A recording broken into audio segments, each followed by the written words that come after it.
A hush fell upon the dwarven patrons and staff of the old stone tavern Zelgins. The old bard lightly tuned his lute. Ancient by human standards, a thick gray beard and low-brim hat hide all but the cold glimmer of gray-blue eyes. A light clearing of the throat. Hands finding their starting position on the lute. A single note chimes through the hall. A quest for sky from the king on high. The first verse starts.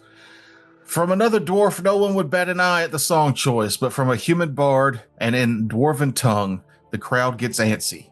For this song has a tarnished conclusion. But the old bard is a master of his craft and an honored guest of Clan Tolor's Hall. The gold hilt dagger at his hip is all the dwarves need to know. This is no ordinary songsmith.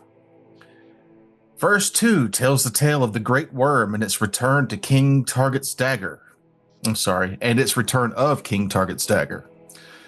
Wander passes the hall as the magical song turns to the illusion of the great worm breaking through the tavern floorboards to spill the dagger on the ground, bowing, then returning to the depths below Highhelm. With the dagger returned, we all then but knew our king and his mighty reign was through. Epna, behind the bar, barely registers that Elbert Glassgrinder left after the haunting verse. Maybe she noticed his tears, maybe not.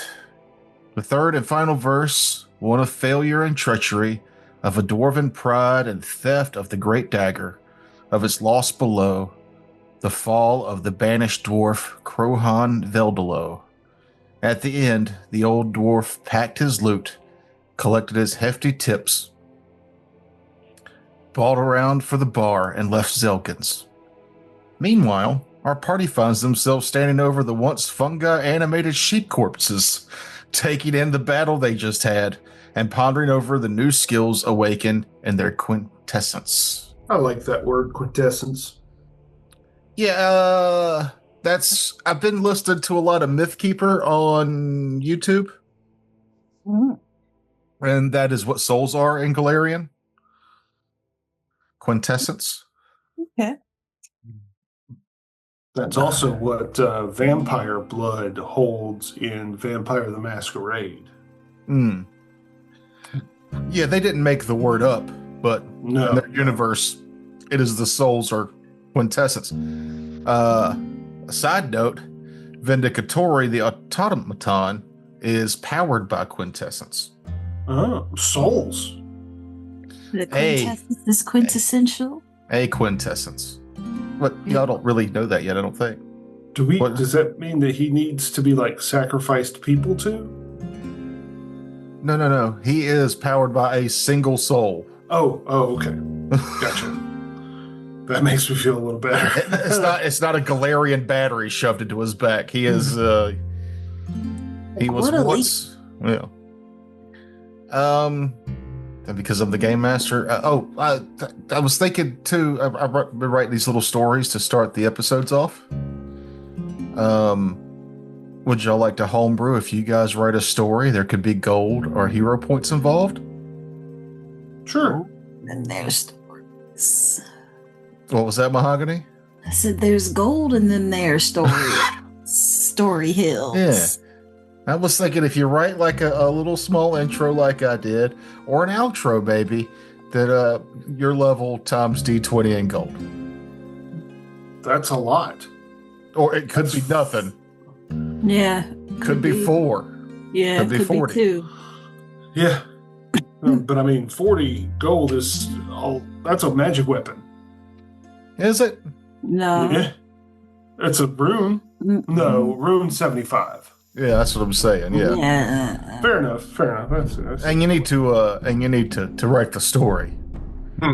So I got a feeling if it happens, it'll be few and far between. It's actual work. Mm-hmm.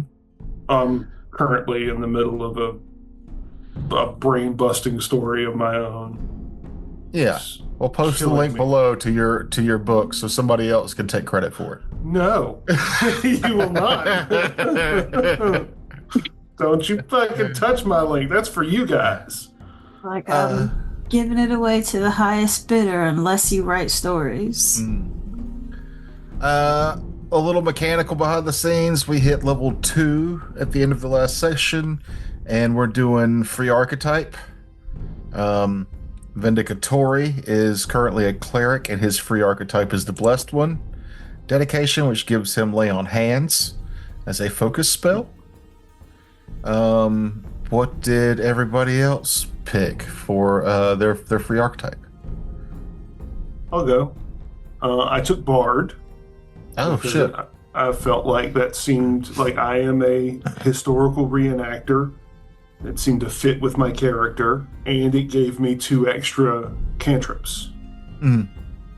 And so for my class skill, I took enhanced cantrips, which gave me 2 extra cantrips. And for my racial feat, I took First World Magic, which gave me an extra cantrip. So I have 10 cantrips that I can cast now. Always be casted. I'll always. I mean, that's my weapon is cantrips and spells. That's basically everything. And I can do intimidating glare now. Okay. Yeah, I took cantrip expansion and bard dedication. So you're a bard, gnome, sorcerer. Yes. First of your kind, I'm sure. Oh, I'm sure no one's ever thought to do this. Mahogany? I also went Took bard. no, but I did something completely original as well. I'm a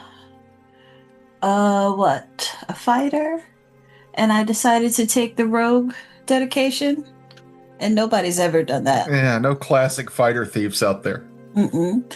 So getting the rogue dedication gave me surprise attack, which is you spring into combat faster than foes can react. On the first round of combat, if you roll deception or stealth for initiative, creatures that haven't acted are off guard to you. So that's kind of neat. Mm-hmm. And then that also gave me a skill feat. So I took natural medicine, so I can use nature instead of medicine to treat wounds. And if I'm in the wilderness, I might have access to fresh ingredients. It might give me a +2 circumstance bonus to my check. So that's kind of cool. And then skill feats. I took slippery prey because I feel like I'll be in the position to get grabbed, and hopefully help me get out of it a little bit better. And sudden charge, so that I can get places and maybe still do an attack. With my... I'm sorry. I took sudden... In my head, I thought you were going to say, I took sudden charge, so I can charge suddenly. I mean, almost.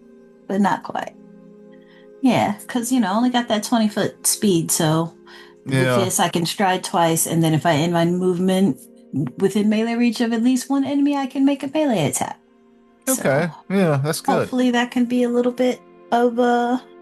And I think it's is it still 2 actions? It's 2 actions, 2 actions for 3. But yeah, 2 for the price, 3 for the price of 2, basically. Yeah. Mm-hmm. I like it. Yeah, and that's me. And Ragnar? All right, I'm going to do mine in order because you have to do an order for it to make sense. Start at the beginning.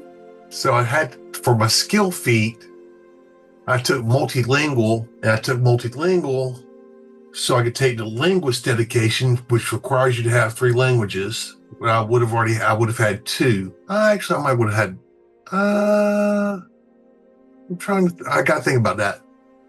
Because you come with your common, your racial language, and if your intelligence modifier, correct? I think so, yeah.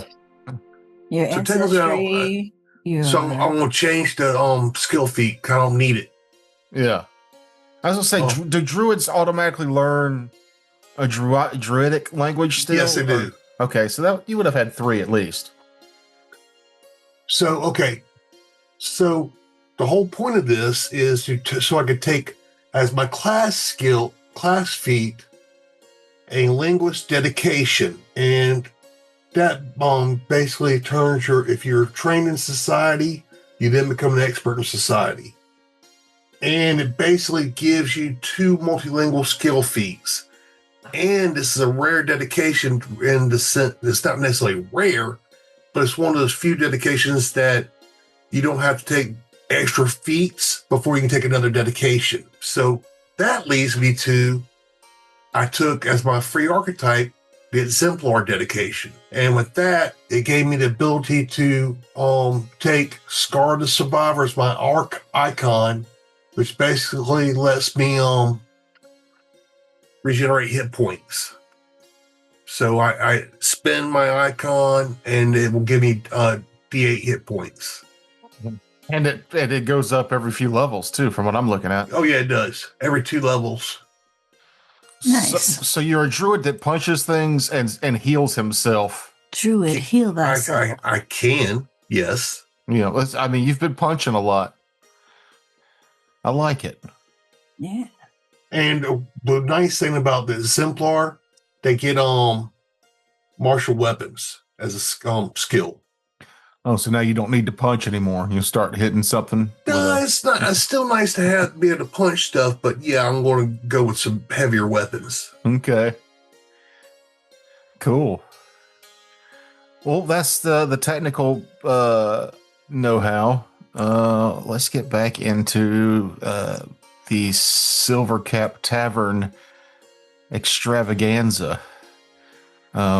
You guys were following some rumors here and found Deirdre.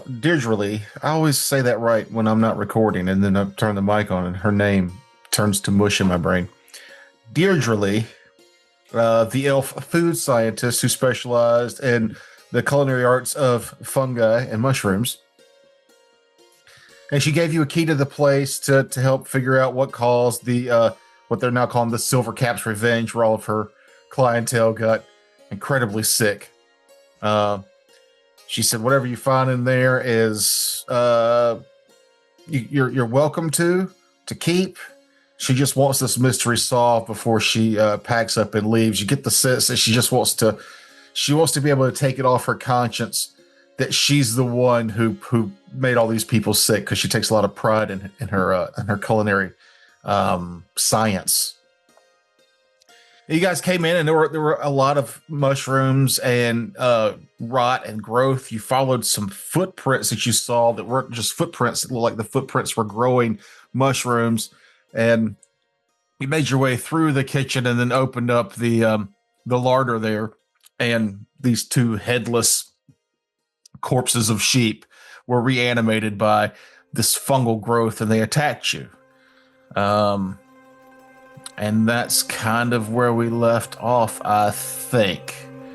Everybody's been treated at this point. You're healed, but we're not rested. So, correct. Tapped on spells, maybe, but there is still the just looking to see what happened here and figuring out what's going on. Yes, we'll start looking. Sure. We found the sheep. We've killed the sheep. Is there anything? I think there's more stuff in that room. Yeah. And is there anything to the sheep that we may have learned after killing them? Sure. You can, let's look up the sheep here. Yeah, if you wanted to give me a medicine check or a nature check or even a perception check. Hi. Those have a lower DC. The reason why I'm saying that is because if you have knowledge that's more prevalent or relevant to the subject, it gets lower DC. But would you know that as a character? I would. We're not doing will saves here or anything, so I'd say I gave them an order of difficulty from lowest to highest. So medicine, nature, perception. I see nothing. That's a medicine check. So both Grimly and Ragnar just barely. As you're going through it, the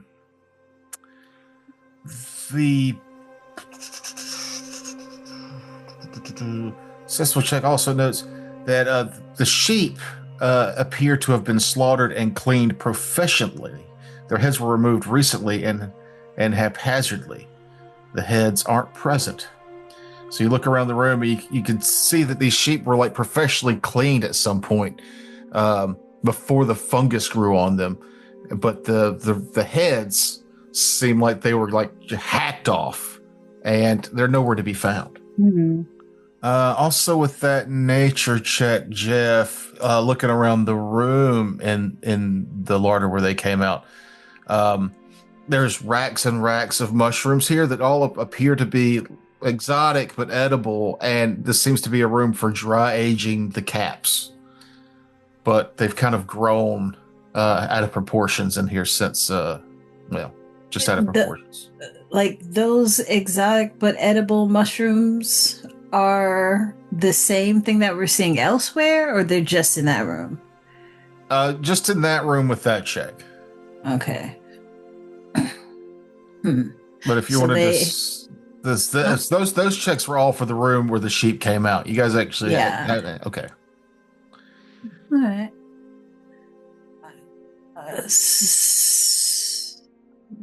I want to move out into the dining area and search that area. Okay. We'll go with you then for a moment. Let's pull up the old dining area. Yeah, give me a survival or perception. Pretty sure that my perception is. Oh, I'm sorry. That was for the thing you already found. That was for the footprints you guys noticed. Yeah. Well, go ahead and give me another perception, actually. Maybe there's something we missed because we were looking a different direction. Wouldn't be able to tell you. You do notice the it's kind of prominent. There's a shield hanging above the I think this office door over here. Mm-hmm. And there's still like a lot of bottles of alcohol strewn about, some open, some closed, but nothing really catches your eye aside from the shield. It's so weird that I can't see that at all. So the checks that we did before, that was for both these, the kitchen. No, that and was just in here. That was just for the larder. Oh, Okay. I thought that was both rooms. Oh, So well. can I do a perception or whatever for this The kitchen, yeah. kitchen area? Do a check in the kitchen also, just in case. Boop. Boop. Boop poop. Okay, Ragnar and Grimly look around. Grimly, you kind of you end up looking through stuff, and it mostly seems like expired food that was left out in plates. You open up a few cupboards, and it's more just like overgrown fungus. Ragnar, you come across one drawer that's filled with it's got a set of chef tools in there. They seem to be high quality, but some of the set is missing.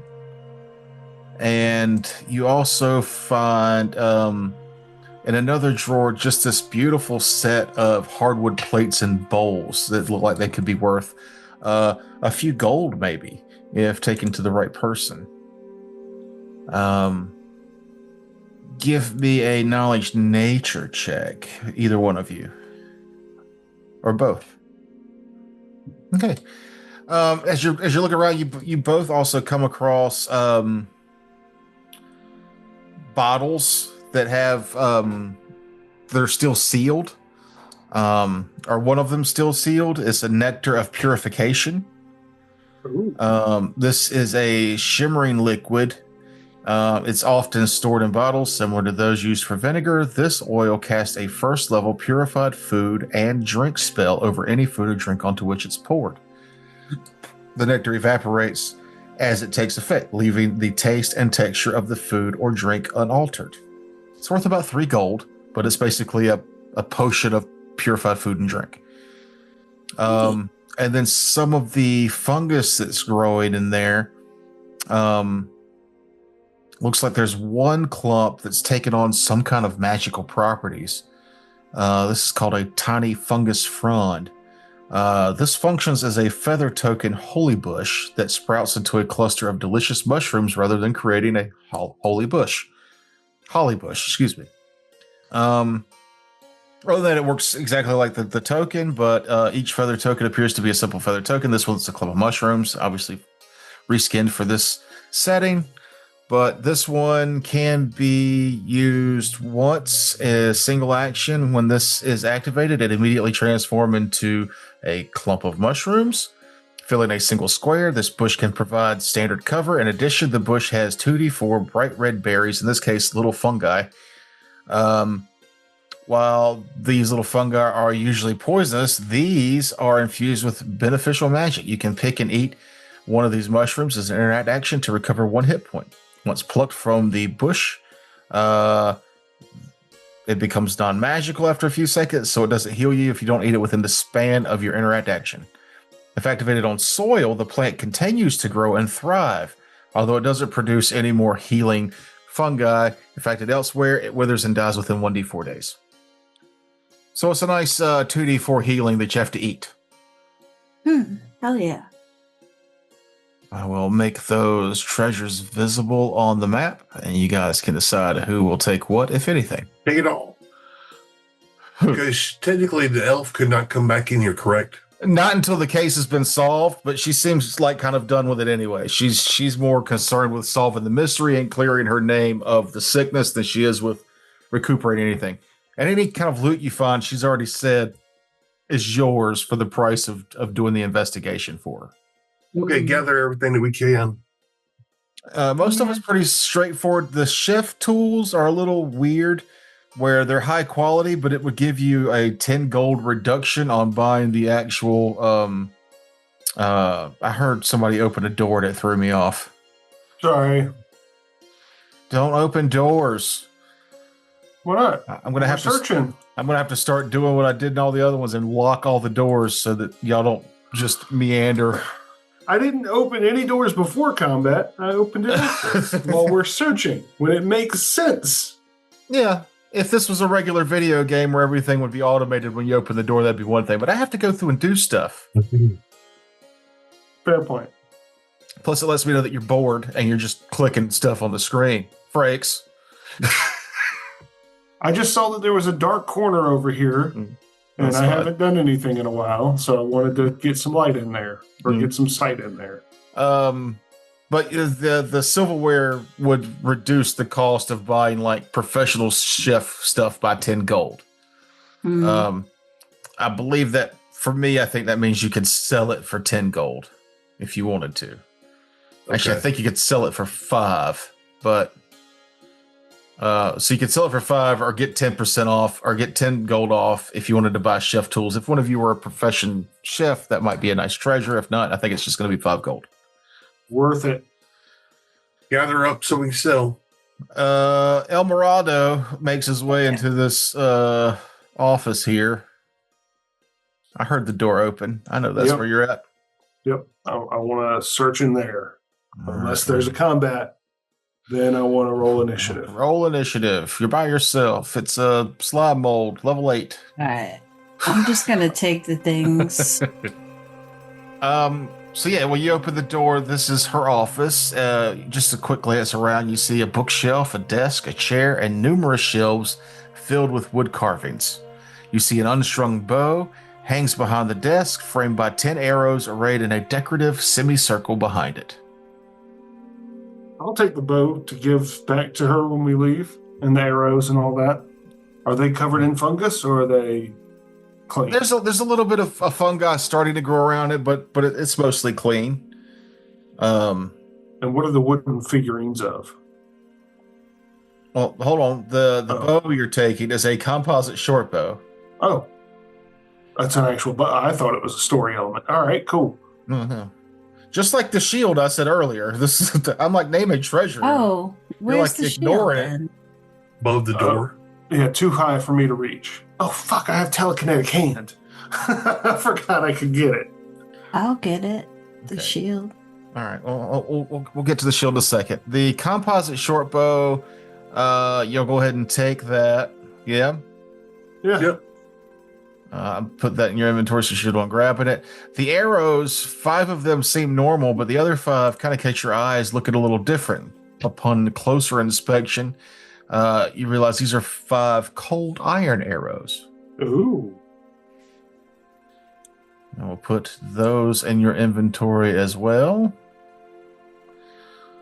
Can I use the arrowheads as part of my needle dart spell to have cold iron needle darts? Sure. Does it require me to remove all of them, or Does Jeff, you cast that spell? And Yeah, I do. Does it? When you use the components, do they go away? Do you have to keep replenishing it? Just as long as you have the metal on you. Okay. So as long as you keep one of the arrows, you'll have the component for casting that spell. okay, yeah, I'll just break the head off of one of the arrows and add a chunk of cold iron. I wouldn't mind having one of those too. Okay. The shelf that you go over and explore has driftwood relief carving depicting a tasteful revelry of satyrs. It seems like it's worth 2 to 3 gold. Out of all the wood carvings, one of them seems like it's worth 3 gold. Okay, so it's not like her family members or anything. No, it looks like, a little old lady who grows mushroom and has a carving collection of things she buys at, I don't know, the mall. Tchotchkes. Yeah. Okay. I say that as somebody who used to love buying those fantasy little pewter models at the mall. They sold them. They look like chess pieces. I used to love those things. I've still got a bunch Dragons of them somewhere. and wizards and Oh, God. I'll take the wizard for $300. Give me the pewter wizard for 5. It's like they were cheap and they were cool and I liked them. But yeah, so you're going through the office. Give me a perception check. Ooh, pretty good. So as you're going through that, you actually look down and you catch under the table. It seems like there's a small lock safe that's sitting under there. It doesn't appear to have been tampered with or anything. Meanwhile, out in the dining room, I believe Mahogany, you were pulling the shield down.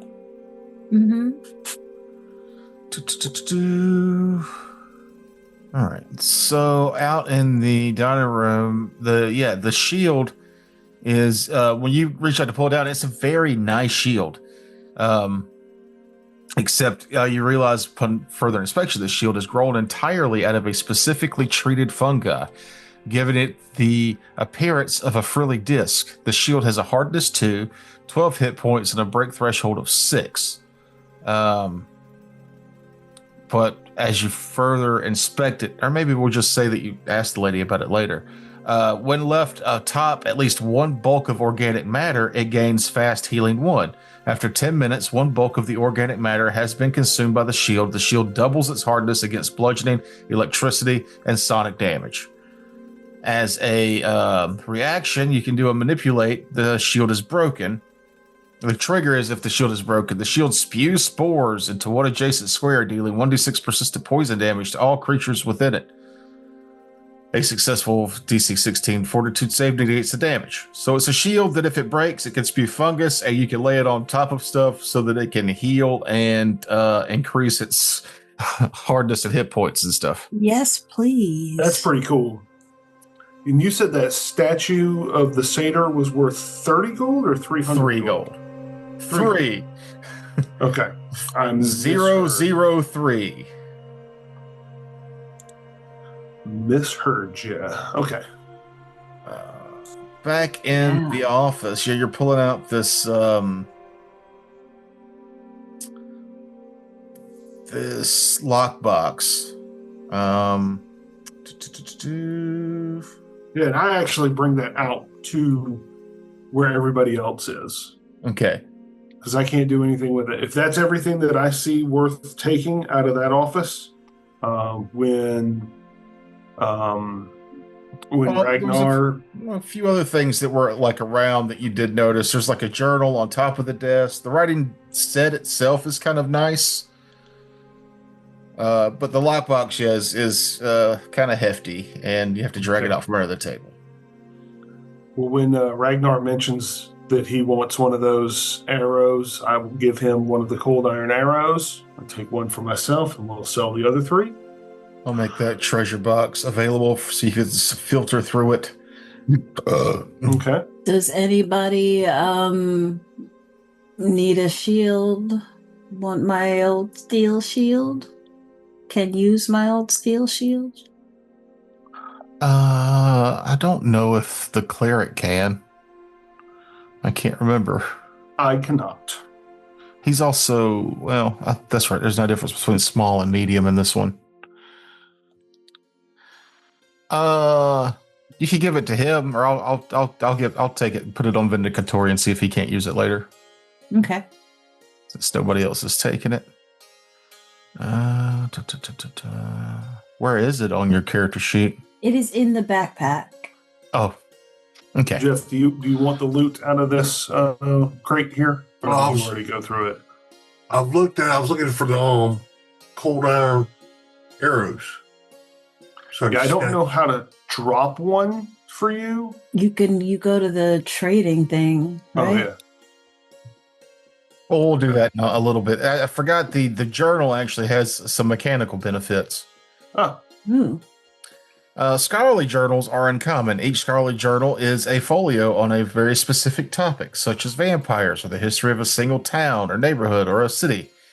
If you spend 1 minute referencing an academic journal before attempting a skill check to recall knowledge about the subject, you gain a +1 item bonus to the check.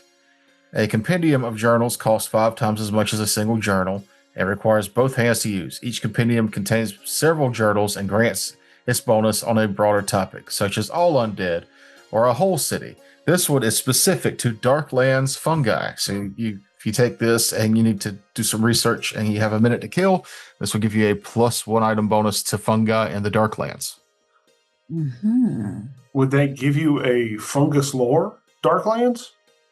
No, it gives you a +1 bonus to recall knowledge about the subject. So if you're using for like a nature, or if you happen to have fungi lore, and like if you have a lore that matches the journal, then it would you can use it would that. just add to it. Okay. Yeah. Well, I'll go ahead and loot this crate. I don't know, the way Jeff's character ran into the office, I think he might want that Darklands fungi journal. Okay, then I won't loot the crate. I will let him have all that. I don't want to speak for Jeff. That's what I got from when his character ran into the room. And the fact that he silently took the book out of the treasure chest. Yeah, I'm just going to assume that I was right there. Ooh, I'm watching. I will actually go ahead and give you all of the... Well, I'll give you one. Yeah, you can do just one. Do you want the bow or anything? No. I'm going to do the same thing you're going to do. Needle dart. Are you going to use the bow, Emeraldo? No. I got give it spells. to me. I want to see something. Yeah, I'll give you the bow and the rest of the arrows. We're looting this woman's livelihood and casting lots for her garments. Wow, that's why. Okay.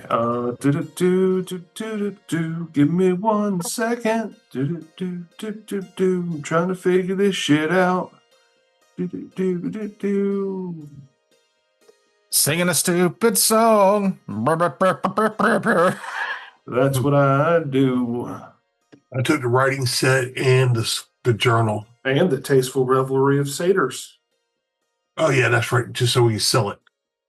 Cool. Yep, you're good. Question mark. Exit. Take it all. You gotta say that you're good. Sorry, when I hit the initiate, I thought that did it. But all right, so we've got a lockbox to open. I'm waiting on you still. You shouldn't be. I'm waiting on you. I got the 3 dots flashing. We both got the check marks. No, for me, I only have the check mark. You don't have no check mark. They're both there. Weird. That is weird. Maybe I need to refresh. Maybe. Well, no, because you're seeing my check mark. Maybe she needs to refresh. But you're both seeing my check mark too. But you're not seeing my check mark. Yeah. And I've got 2 people seeing my check mark. But all I'm saying is, whether I see it or not. Why don't you both refresh? Yep, I'm refreshing. Fascinating conversation. Technology, it's great and terrible at the same time. It's mostly great because otherwise you wouldn't be playing D&D with us at all, or Pathfinder with us at all, or anything with us at all. That's a valid point. Jeff, we'd still be spending afternoons smoking cigarettes, waiting to see if everybody was going to show up to game at the Green Dragon, just to find out that they're not showing up for game at the Green Dragon, and we could have gone home hours ago, or not driven all the way down there to begin with. Yep. Try to trade again. Let me just do it because I think I can do it faster. You're giving her... I'm giving her the composite short bow and all my arrows. Okay. Because I don't need martial tools. Thanks. So yeah, let's do the, are you dragging the lockbox out of this small room so you guys can all examine it, or are you doing okay? Yeah, I'm going to cast Detect Metal. And I will do Detect Magic to make sure that there's not a magical trap on it before I start dragging it out. Okay, let's see. It is not magical. It is metal.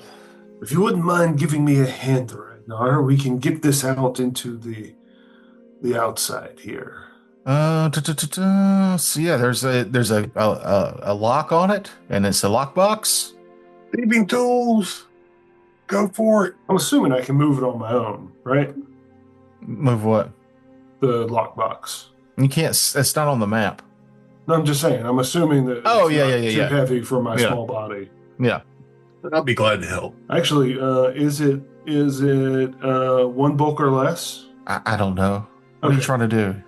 I was just going to cleverly telekinetically hand it. Oh, okay. Yeah, well, that's fine. All right. I bring it out. Set it on the table.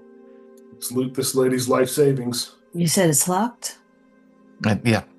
All right. Are you going to pick it? Yeah. Okay. Pick that lock. Can I look at the lock before she picks it to see if it's trapped? Yeah. Sure. Thievery check? Perception? Is it perception? Okay. Yeah. That's even better. Watch me roll a 2. It does not appear to be trapped. Looks good. Carry on. Oh. Hey. Yeah. So, you definitely reach in with your lock picks and pop the lock open. Inside, you find some gold, some silver, and some copper. 12 gold, 127 silver, and 70 copper to be exact. And also, you find a notarized promissory note on its own, worth nothing. What is it? What is it promising? That if this restaurant ever gets invaded and overrun by a fungus, that she'll sell it. The official note establishes that Hurlgan Sundercloak, Priest of Coals and King's Crown, owes Deidrely 6 gold for catering services earlier this year. Mm-hmm. Oh, it's an invoice. Yeah. We'll return that to her. Yeah. Mm-hmm. Okay. Let's see. I was trying to figure out earlier. I'm moving your characters on here, sorry. It won't let me distribute to 4 PCs because I control one of them. That's stupid. Oh, well. What does an automaton need with money anyway? He's got a soul. You're soulless. Well, Bard Sorcerer. Yeah. Let's see if that changes anything. Oh, it did. I'm going to distribute the coins evenly between everybody. Sounds good. Thanks. Mm-hmm. Racking it up. So yeah, you guys distribute her life savings, and that she said you could have. You were. Yep. You were. She said to take it. It's fine. Old man said to take any rug in the house. You're positive that she said that this was okay. And then there's really only one room you have not explored yet. Excuse me. Let's explore it. Check it out. Perception check on the door to see if there's any problems with it. Excuse me. Bless. Thank. Looks fine to you with that 25. Does not appear to be locked either. Who's opening that door? I thought I just did. I'm opening that door. I've locked all the doors so that you can't just open them. Until you're prepared for us to open them. That makes sense. El Morado, as you open the door, several rows of wooden troughs are mounted on steel rods set into the west, north, and south walls of this lightless greenhouse. An assortment of fungi grows from the wood chips and compost in these troughs. Some sections are densely populated, whereas others seem recently picked. Glass terrariums and cabinets stand along the east wall. Several panes have been shattered, and shards of glass litter the floor. 3 wide bowls in the middle of the room contain water, making this room oppressively humid. Also, against one of the walls, there's faintly luminescent slime mold that has grown to form blocky lettering. But you can't make out what it says by just looking at it. You would need to give me a check of some sort. But nothing's popping out at us. Nothing's attacking you, no. Okay. What check would be required to read? Nature or society? Or if you have a... if a PC understands Aklo, Gnomish, or Fey... I speak Gnomish. They can guess... Fey. Actually, I should have kept reading. You can read this, Ragnar, because you're Druid. Okay. It says if a PC understands Aklo, Gnomish, or Fey, they can guess that the writing is Druidic, even on failure. So if you're a Druid, I'm assuming you can just read it. So yes, what you see when you walk in the room, Ragnar, is in Druid writing. It says "Be free, cousins!" ! In slime mold. So I'm gonna assume there are leshies. There's fungi leshies. There are fungi leshies, yeah. Not in the room with you, but the footprints and stuff we saw were they were human. Were they regular size footprints? it was hard to tell because instead of it being footprints, it was just like mushrooms growing in a specific walking pattern. I'm gonna do a nature check on this and see if I can interpret what kind of might have happened here. Okay. I'm assuming there we go. Yeah. You start to piece the clues together, and you feel like maybe you might be, you can't be 100% positive, but you're leaning to the conclusion that some Leshy is probably responsible for this. That's what you were asking, yeah? Yeah, that was pretty much what I was getting at. Can we see, when we look through the room, do we see any evidence of foul play? That it was like, besides the obvious. Right. Looks like definitive lover's proof. quarrel. Yeah, so when you go into this conservatory here, and you start digging around, you take some time to just investigate, and you start piecing together that something came in here and picked some of these mushrooms, but some of the glass has been shattered from the inside out. Meaning whatever was in there had busted free. It'd be hard to know without being able to time travel and see what exactly happened, but from your being leshy and it being mushrooms, probably some type of fey magic was involved. And going through, you do find the taint of some toxins and fungus throughout the restaurant now, mixed in, not naturally growing, not part of the cultivation that the scientist Deidre had put together. So it seems like some fungus leshy is responsible for growing and manipulating mushrooms in a way that made the clientele sick, and then has since come in here and stolen or brought to life mushrooms and freed them. And reanimated the sheep corpses. Yeah, left a little surprise for everybody there. All right. Well, so we pretty much done everything in here. So I'm thinking about let's go back and explain that to her. Okay. Yep. Mystery solved. Good work, gang.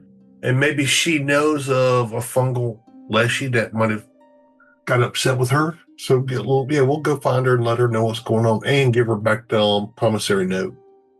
Okay.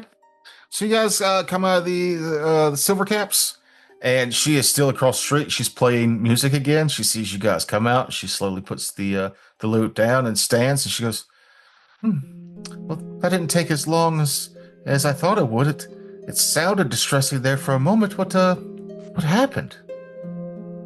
There were sheep carcasses in your larder. Yes, recently butchered. You're welcome to them. Oh, no, thank you. Thank you. No, they were reanimated. Oh. And they attacked us. Oh, dear. Are you all okay? Yes. We're adventurers. Oh, good. We're fantastic. But it does appear that the root cause was something. What did you call it, Ragnar? Fungal leshy, most likely. Fungal leshy. Oh, Fey mischief then. The most likely culprit is, There was a message scrawled on the wall of your cultivation room to be free, cousin. Oh, by the way, here's your promissory note from your lockbox that we pilfered. Oh, well, I said you were, anything in there is yours. You're sure that it wasn't anything I did that made anyone sick then? It was this it wasn't you. Yes. Oh, no. well, that's the relief I needed. There were poisons scattered about as well. Okay, I'm just so glad to be able to put an end to the mischief, and we could put all this behind us. So I hope whatever mischief that Leshy got into, it's appeased as well and won't bother us anymore. It won't be bothering me because I don't tend to reopen. I tend to travel somewhere new and maybe learn, I don't know, fish. I've always wanted to play with fish. They do have some good aquatic animals here for a mountain, but a fresh saltwater restaurant seems up my alley these days. I've heard they've done really good things with kelp and seaweed. Maybe Absalon's for me. Beware of kelpies. Yes, beware of kelpies. Beware of selkies. That's the seal, right? That transforms into people. Giant squids. Those as well. Kraken! Well, let's not get carried away. Either that or my depression will take over if you keep talking like this.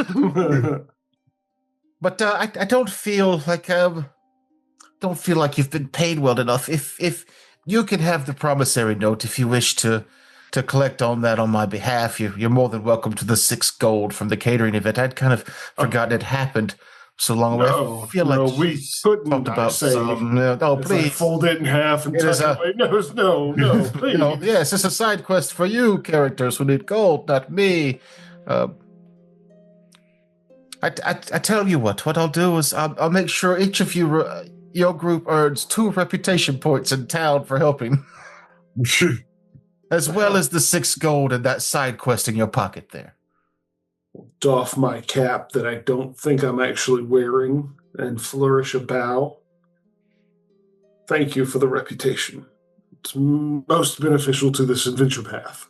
Yes. I will actually go back inside the place, find some paper since I got really nice writing tools right this second, and pretty much put sticky notes around the place, like saying like what happened in each location. Oh, good idea. I suppose rumors can travel beyond High Helm. Like like the little numbered things that the cops lay out For evidence. Yeah. And like I'll put a translation about this has been most likely a fungal leshy, and I will put the translation of what was said. Okay. That way they can kind of put two and two together. Signed, definitely not an adventuring party that broke in. With like arrows pointing at different things. Okay. Yeah. Well, it's been a long trek to get down here, a full day of exploring this. So you've got a long trek back, to the King's Crown, to Zelgans. Are there any inns around here that we can crash at? No, I want to go back to my inn. To the free one? Yeah. A 6-hour walk. Who cares? It's just walking, and I want to go back to the quest hub. As a dwarf, that makes sense. You would have a lot more stamina than a gnome. I'm sure there is a place to stay down here, but if you guys are more than welcome to make your way back up. And we see about selling all the little extra crap. Yeah, so you make your way back to Zelgans after a long, arduous day of trekking down to the depths, fighting fungal creatures, and then making your way all the way back up. That is a successful end to day 2 of this adventure. Yeah, Emeraldo Finmarsh collapses into his bed, completely exhausted, as the actor that he is. I will click the rest button. All right. She goes all back at Zelgans. Click your bed button. Update your spell list for level 2. And the next day meets you with a hearty breakfast and the same kind of affair as normal, like chattering, gossip, stories. You even have Epna approach you at one point. She goes, I've already heard rumors of your foray into the the Princess Claw creature. What can I remember her name all of a sudden? Lady Shimmersnip. You've rescued our prize crab, Shimmersnip. That's very cool. Thank you. Oh, shucks. It was nothing. People are starting to talk. Hanging around and listening. This day, however, doesn't lead to anything that stands out as like, oh, that's an adventure for us. But you do hear some small rumors. There is one of the Knights of Lastwall have been in town for a few days now, and their leader is an orc called Sir Oscar. And it seems like the most of the local dwarves, even though the quest for Sky was a long time ago and the war between the orcs was a long time ago, there's still some hostilities between orcs and dwarves even in this time. So the rumors about them being there to try and recoup after a journey is part of the gossip today. There's also talks of some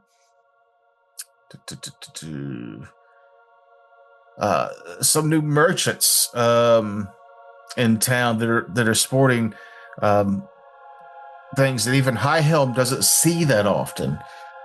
Talks of firearms and guns being showcased in the market today.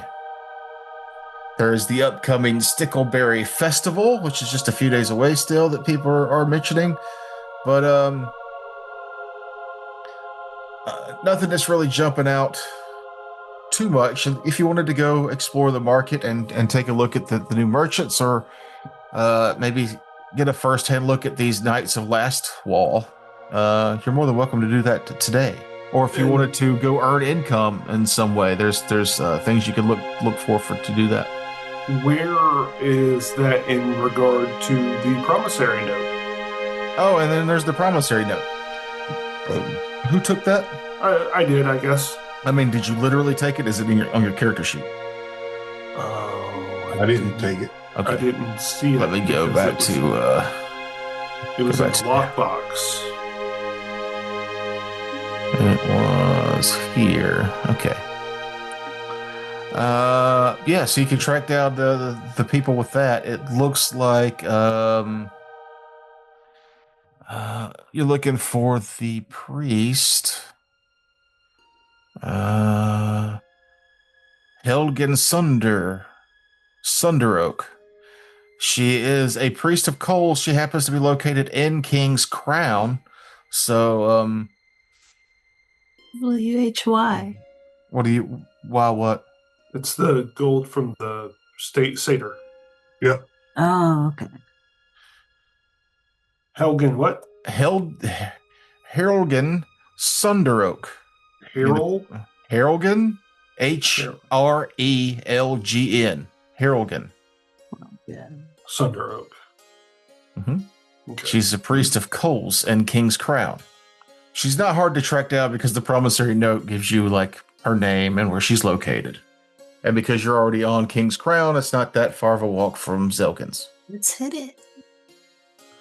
And Elbert Glassgrinder was also in King's Crown, right? He was the guy you talked to at the bar there. He's the one that gave you the quest for the silver cap. This.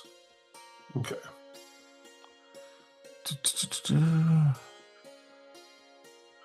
Just wanting to actually keep notes because this is a big thought out thing with lots of NPCs. It's a whole city, so It is a whole city.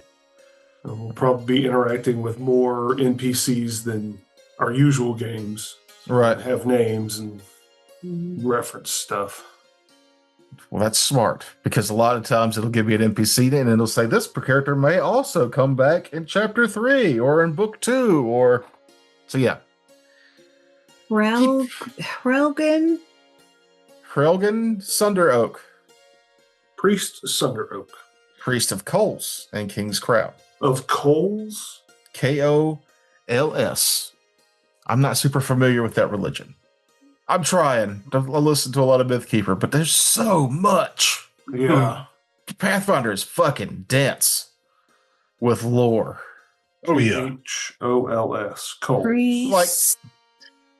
This this game takes place in our year, I think 2019. No. 2022. I forget. It's a few years ago. And there's already so much more lore just for High Hell. Maybe because they also came up with that book. So, like, there's stuff that I want to talk about, but I don't because I don't know where this book ends and that lore begins. Yeah. But, like, it's just so much just because it's fluid. Every year they update the lore for what's happened that year in Galarian. So it's continuously growing. It's the Living Greyhawk. Yeah. But yeah, so you head to the temple, to find Herelgen Sunderoak, and our face left muted his mic. He just went away. So we'll be back after this brief break.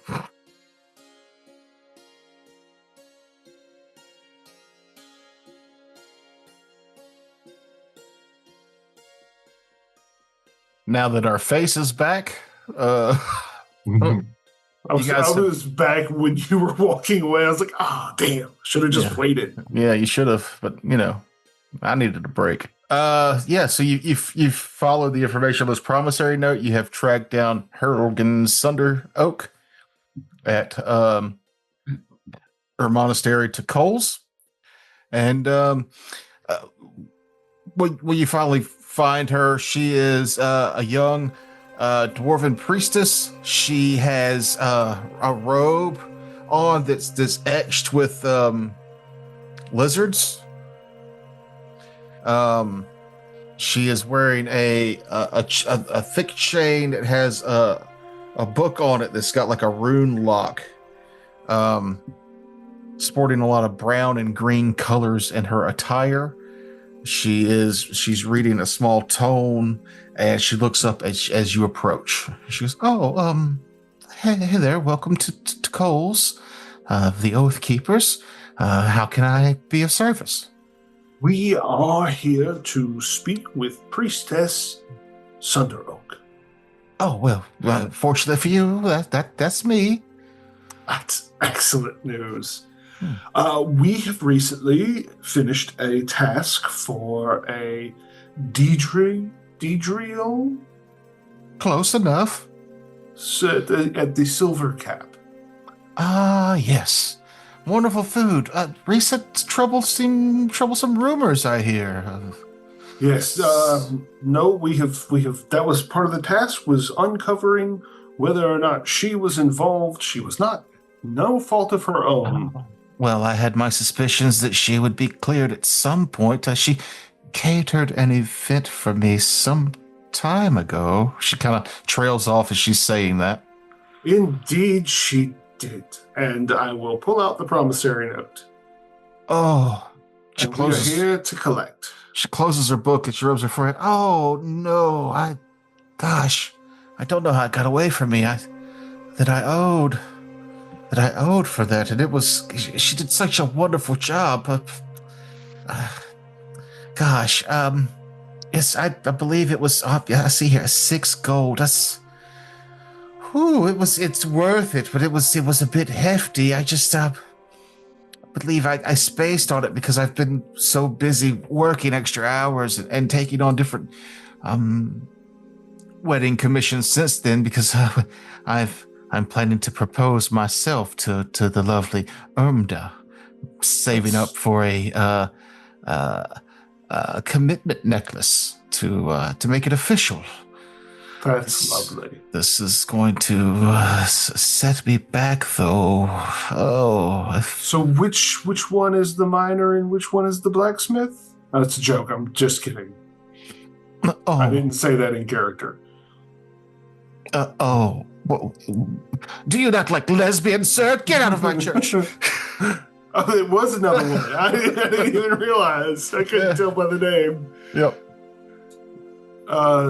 No, that's my favorite joke with dwarves, is they have 2 genders, miner and blacksmith. Okay. Miner, I barely knew her. Sorry, I just killed the vibe. A little bit. 6 gold. That's only 2 fingers broken. Oh, well, I was going to say give me a diplomacy or religion check, but I guess if we're going that route, give me an intimidation. I'll do a diplomacy check. I don't know what's going on with me right now. I think I'm a little punchy. Diplomacy. Oof. That's not great. Yeah. So you're with you say you're with Deidre, but she wasn't able to come herself.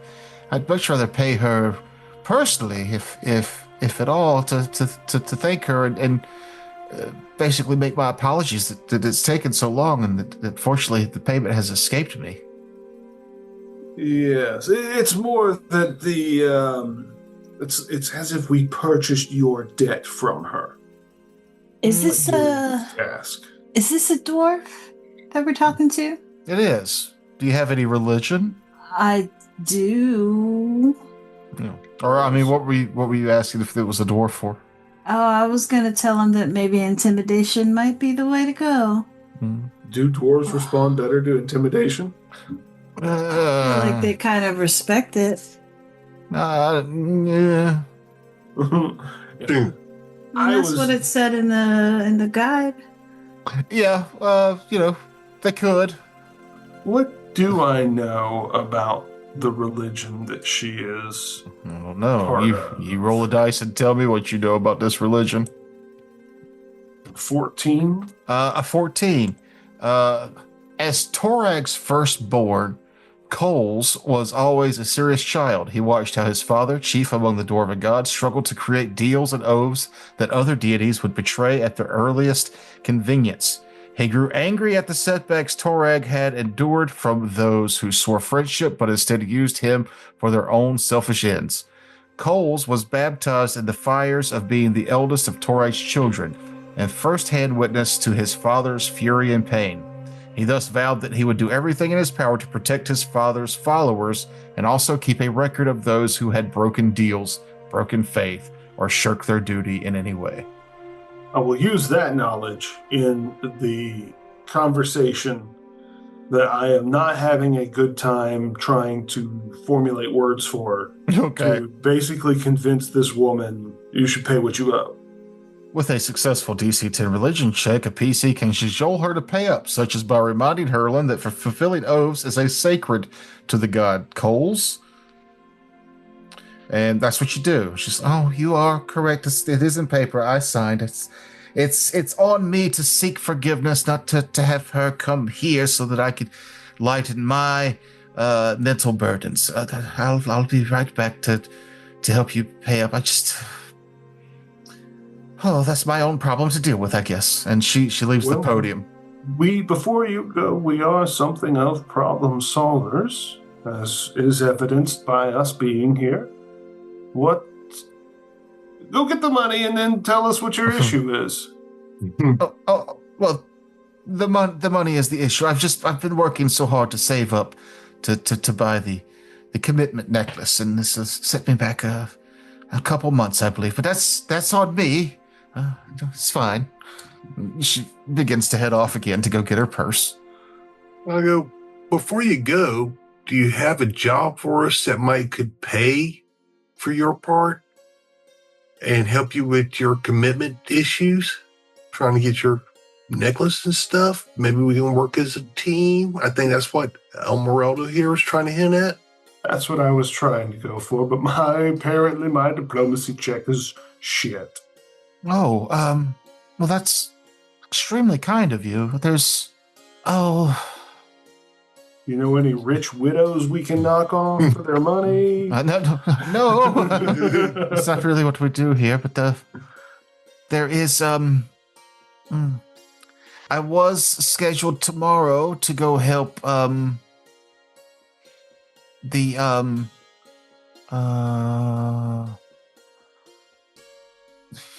there's the Knights of Lastwall that are here in town, and there's also a few merchants in town, but they're having trouble with the language barriers.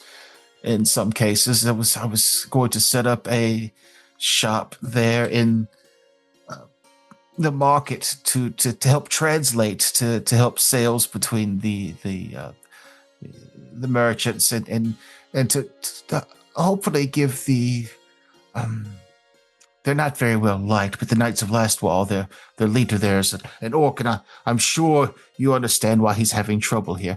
But the language barrier is also something, it's to learn a language and speak it is one thing, but to know the customs and the rhythms of it behind you, even you could be saying something polite and still accidentally offend. So I was going to help with that. But if you speak many languages, maybe if one of you actually took 3 feats to learn a fuckload of languages at level 2, this would be the perfect the perfect side quest that's written here in the book would be as a language tutor. Perhaps. And there's I'm sure given time I could find other work, but that's all I have now. If I'll help out how I can. Oh, well, if it'll help us get paid, absolutely. Yes, my fee for that tomorrow was supposed to be 1 gold, but if there's multiple people there, maybe helping them, they might be able to pay a bit more. It'd be, with that, maybe I could pay you 4 gold, and you could take that job tomorrow and earn possibly 3. It would give you an extra gold than selling this, and it would shave a month off of my time of recuperating the funds. How short, if you don't mind me asking, are you on funds to pay for your commitment necklace? I was about 2 gold away from the um the 10 that I needed, and this will set me back to 2 gold out of 10. I'm still willing to help. Honestly, Emeraldo's willing to forego this 6 gold from her and just write it off so that she doesn't. And in fact, he's willing to give her 2 more gold. He's a big fan of commitment. He's a big fan of marriage and love. He thinks it's a delightful thing. And whether or not the rest of my team agrees, I'm going to surreptitiously slide her 2 gold. Oh, sir? Like, just kind of set it down on the table or grab her hand. I think we can help you out with no problems. And I put 2 gold in her hand. Oh, are you sure? Absolutely. We all speak. I speak Dwarven, Gnome, and Fey, and Common. Ragnar, what do you speak? I'm not even, mentioning the gold. I'm ignoring the fact that I gave her 2 gold. I speak Aklo, Dwarven, Fey, Petron, Sakroth, which is Undercommon, Pelican, and Druidic. You speak Pelican? Petron. Talican, which is Talos language. Which is Talos language. I heard pelican, and all I can think of is the noise that pelicans make when they choke down a giant fish. That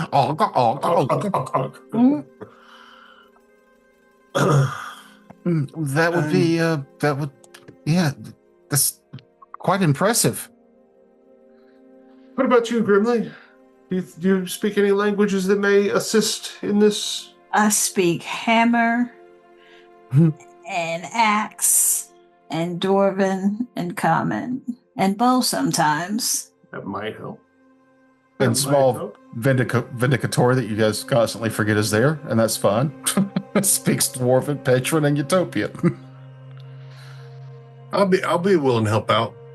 Yeah, I agree. Because I feel like since you're a priestess, and she's a priestess of which god?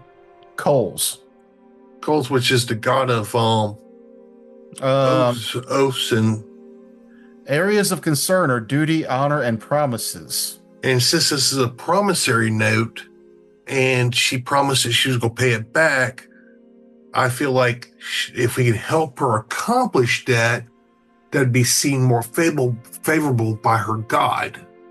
Yep. And she might be willing to cast restoration or cure disease or things that priests can cast that maybe Vindicatori might not be able to at this level. We made this mutually beneficial. That's my thinking. So you guys are willing to not only forego the 6 gold, but give an additional 2 gold to help with the marriage. Yeah, I am. And but also, was it our 6 gold to say no to? Just curious. It was the promissory note. Like you were going to get to keep the gold if you got her to pay for it. It was cool. She sold us the debt. Yeah. As long as as long as she wasn't expecting that 6 gold. No. Okay, yeah, I'm cool with that then. I don't believe we'll ever see Deidre Silvercap again. Alrighty then. I mean, who knows? This campaign ends in 3.5 years or 4. You might meet her at the Absalon Coast or the Gravelands or some other place that I'm slowly learning about outside of High Helm landmarks. Ustalov. But yeah, so not only do you gain 1 reputation point from this interaction, I'm going to give you another one for giving the extra 2 gold. So you'll actually go from 1 reputation point to 2. As the rumors spread of not only you forgiving her debt, but helping secure her commitment necklace so that she can get married sooner than she expected. Right. Fantastic. So, total of 6. Should we be keeping track of our reputation points? Yeah, because I might forget or lose it or something. Because I've got 4 now. Yeah. Let's see. Let me bring up my notes here. Reputation. You got 2 from Vindicatory, 2 from Lady Shimmersnip. And then today you got 2. Another 2. Well, I mean, when you did the silver cap, that was plus 1 or 2. It I was. thought one. you said 2 for that. It was an extra. It was she gave 2. us an extra. No. Yep. You got 2 from the reputation from Deidre. Yep. And then another 2 now from. So we're technically at 8. 8. Yep. Oh, well, look at there. Burning through these reputations. Silver cap quest and plus 2 promise note. Deidre Lee, silver cap. A new total of 8. Reputation in High Helm. You are skidding up the reputation ladder fairly fast. Because we're earning it. Yeah. People like us. So yeah, she said that she was supposed to set up the shop the next day there in the market. That leaves you with the remainder of the day to kind of do anything that your characters may want to handle on their own downtime. If not, we'll reconvene at the following day at the market. At the market, you say? Is there anything you guys want to do between now and being at the market? Fine. The only thing I wanted to do was sell this stuff, but I would do that at the market, right? Yeah. Cool. I don't think I've got anything to- Because I just got this beautiful set of hardwood plates, bowls, and tableware for 6, worth 2 gold, but it's treasure, so it's all that 2 gold. So I was really just gonna say you take your 2 gold back. Oh, okay. Here, let me just give you this thing and then you sell it. Sure. It's like I just bought an extra reputation point with 2 points, with 2 gold. Technically much- with 8 gold because you gave up the 6. Oh, yeah, you're right. You're right. How much would it cost us to buy all the reputation that we need? Nope. Just like we're in politics. Got other stuff to buy. Sell that. Perfect. Yeah, so we'll set up to teach languages and etiquette and whatever else we're here to do. We're here to teach. The language of kicking ass. Language of love. Dwarven love. So the next day at the market, it's a pretty lively market. You see flyers for something called the Stickleberry Festival that's coming in a few days.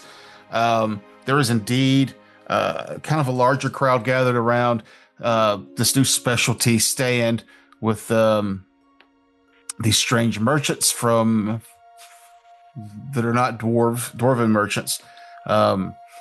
They're wearing like desert garb, and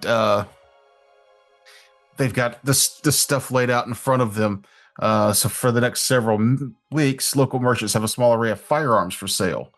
But this is a way if somebody wanted to play a gunslinger, even though it's a little early in the timeline for guns to be available. They're available in this town. Also, if you're looking to buy any gadgets that might be uncommon, you'd be able to find them for the next few weeks. And there are some fun gadgets I've gotten use out of from playing the Inventor in the other game, like the jump boots. Polytool. Huh? Polytool. Polytool? Yeah. What's that? It's basically a sword-sized Gerber. Sword size baby food? No. Yes. Multi-tool. Oh, multi-tool. Like a Swiss Army knife. Yeah. Oh, cool. That's a sword. Well, yeah, you could get one of those, unless it's rare. Uncommon becomes common. Anything that's uncommon gear-wise is common for the next several weeks, while these market people are here. Neat. And you do indeed find Harrogum again, and she's got a little stand set up, and Dwarven, and what none of y'all can read, Orcish, and a few other languages. Some of them you could leave. Deals for transactions through language here. And she's got a little table set up some paper in case people need to write. And she's like, well, here's the stand I was going to have. It's kind of a long day here at the market, but I really appreciate you all doing this. I have other jobs I could do for the church today, and if there's anything I could get you, I'll come by and check around lunch. I'll bring you, I'll bring you lunch. How about that? Sounds great. Okay.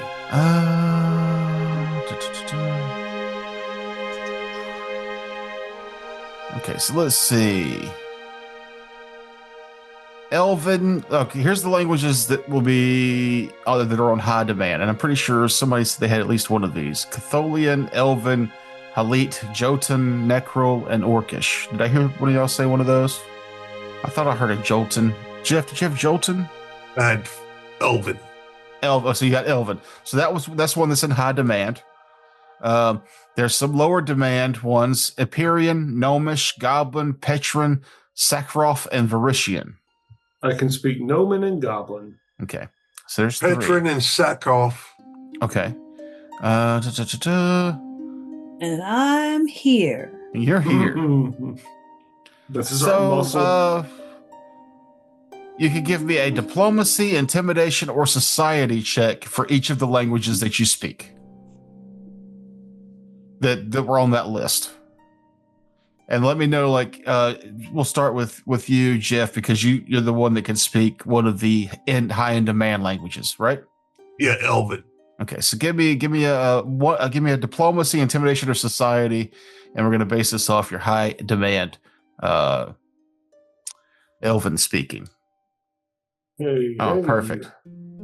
So that is 2 successes. That's a critical success for that one.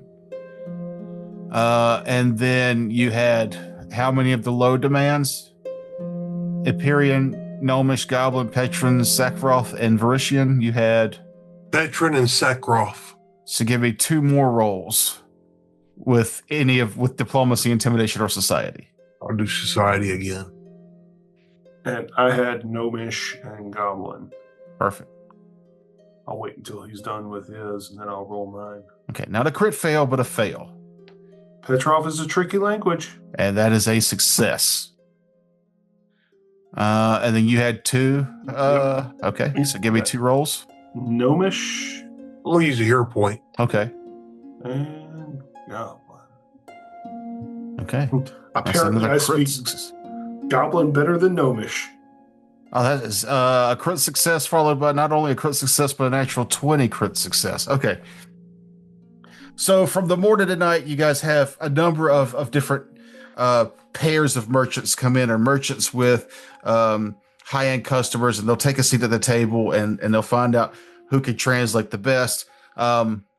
And all your interactions with these go fairly well, to the point where rumors start to spread throughout the market that today there's not 1, but 2 people over there who are helping transactions move faster. And if transactions are moving faster, money's moving faster. So the merchants start to take a real big liking, to the point where when Helgen shows up with a platter of delicious cured meats and soft buttery breads and ales, mainly only Grimly has time to eat and drink all of it because you other 2 are just too busy.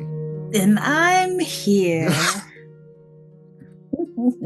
In the midst of stuffing your face, Grimly, a large male orc approaches you, dressed in like shiny plate mail, and he's got a really pleasant look on his face, even for an orc, and he comes up as your mid bite, and he's, hello, I was hoping I could take a moment of your linguist's time there.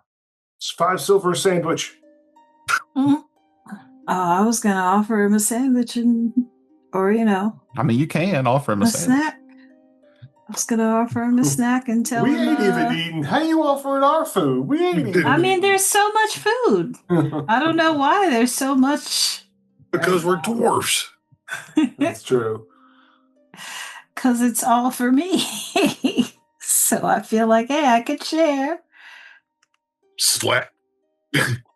Pop that hand. So do you offer him a sandwich? Yeah. Oh, well, isn't that a turn of events?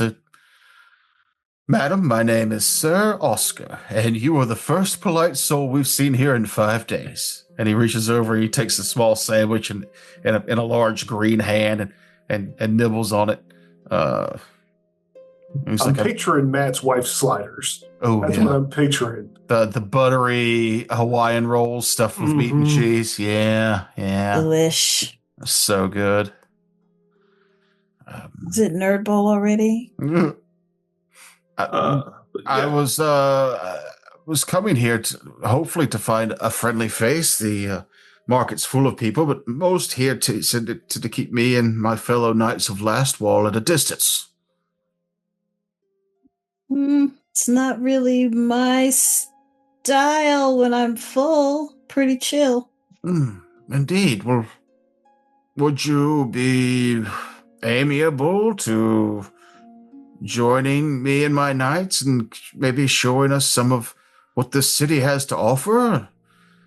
It'd be nice to have a friendly face. We won't be able to rest and relax long here before our mission calls us to other shores, but it took us such a long time and went through such perils to get here. We was hoping to have a few days of rest and relaxation, but no offense here, but it seems like the bitterness of most dwarves about my kind are still fresh.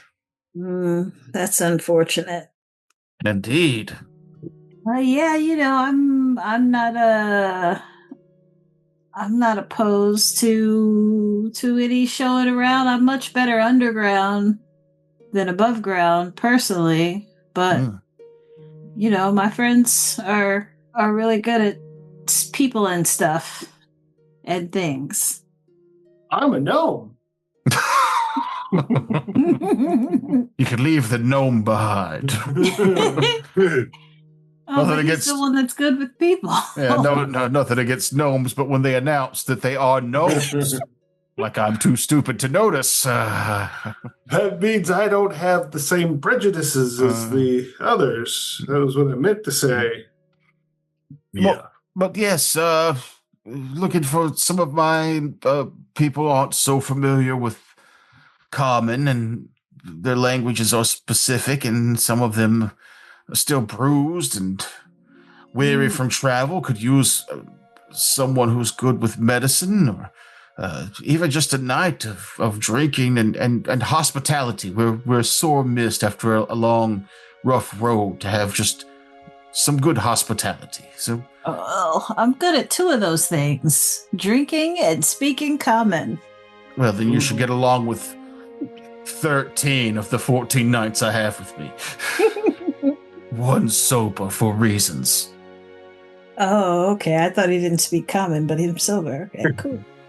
Tell him to meet us at our inn tonight, and we'll have a night of fellowship. Drinking and carousing. We will. Zelgans, you said? That's what it was, Zelgans. Well, once again, young, I didn't get your name. Beautiful young bearded dwarf woman.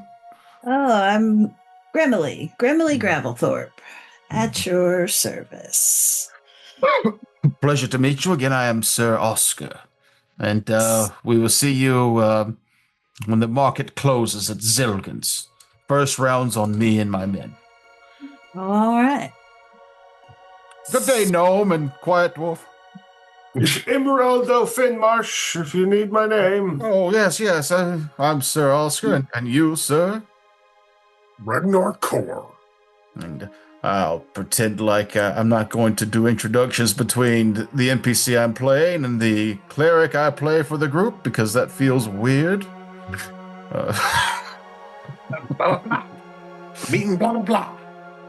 Tonight you'll have to introduce us to your other 14 men. I was thinking the same thing. Oh, we're going to that night of drinking. Just roll some dice. But no, so give yourselves for the language tutoring, you'll get 4 gold from the crit successes. Hey. Gold. Oh. 1 gold apiece. Yeah. And 1 reputation point. Reputation is at 9 now. Yeah, it's moving right on along. And to go. We are going to win this reputation. We'll see how the night of debauchery goes. So a long day at the market, even for dinner when it's closing down. Your new priest friend brings another round of dinner. This time it's slightly stronger ale and some hearty soups after a long day to wash down all the day's activities. And sure enough, that night, Zelgin's is extra packed as 14 Knights of Lastwall show up. Stories are told about the fall of their land, how it's now the Gravelands, because some ancient evil was summoned by a necromancer, and now there's a blight over that whole region.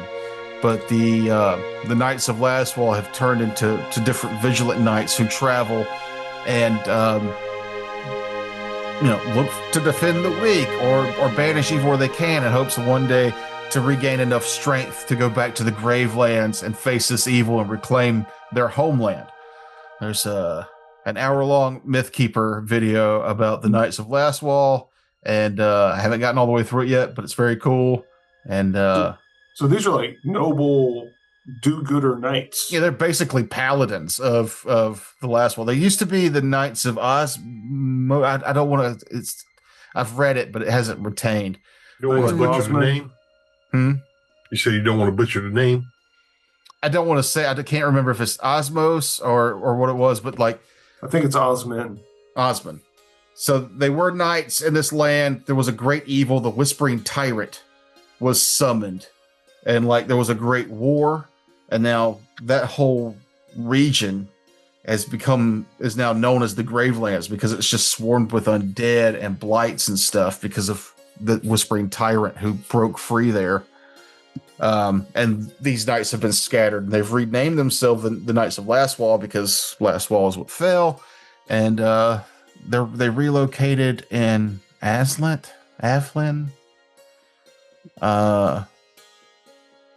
So they're not all orcs, just he happens to be an orc. The captain happens to be an orc. The rest of them are humans, a few lizard folk, some elves, and some of them are just happy to be able to share a language with someone they haven't been able to share their language with for a while. They tell stories of their travels. And then you can attempt to also tell some stories of your travels, or maybe use some medicine checks to assist with any old wounds or problems they have. You could do a performance to try and entertain them for the night, or any other lore or skill check you think you could do at this party to help rouse their spirits.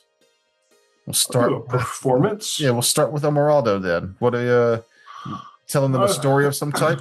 I will do a reenactment of a very famous thing that would gather their attention and hold their imagination. It's about dungeons and or dragons. That's a success. They are successfully captivated by your story and even stand for applause at the end of it. I mean, write that story before the next game, and I'll give you 2d20 gold. I'll have to think of something. I'll just cut a section out of my novel and drop it in there.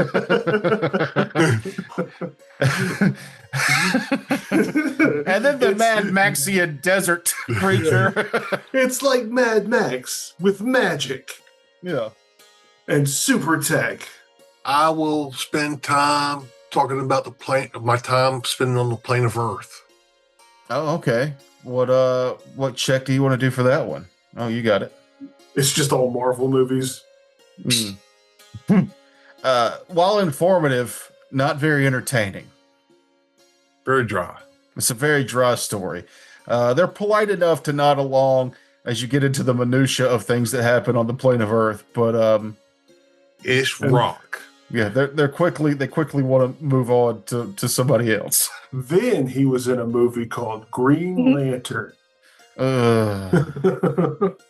As I notice that they are not happy with my stuff, I go, let's drink. Yeah, they all clap for that. And Grimley, what do you want to do? I will amaze them with a feat of some sort of feat of strength. Okay. I don't know. Something that I can do with my athletics. Yeah. Give him the old Stewart. Look what I can do. I was just thinking the same thing. Never seen a dwarf do a naked handstand before. Impressive. That is a success. Hey. So the thing that you do, Stuart, the Stuart thing you do appeases them greatly. It's like I feel like I do one of those cartwheels that I think is going to be an Oompa Loompa one, but it turns out mediocre. Yeah. Looked like I was going to go over sideways, but I actually pulled it off. Now all I can think of is, look what I can do. While you guys are doing that, Vindicatory quietly will go up to certain people who seem to have a limp or a bruise and attend to them. And that gets another success. You should have 4 rolls. That's why I'm playing a 4th character for y'all. So there it is. I was going to say, but yeah, give it to him. That's good. With those 3 successes, you guys all actually earn 1 more reputation point for the day. Total 10. From Lastwall. And if there are actually character options for Knights of Lastwall.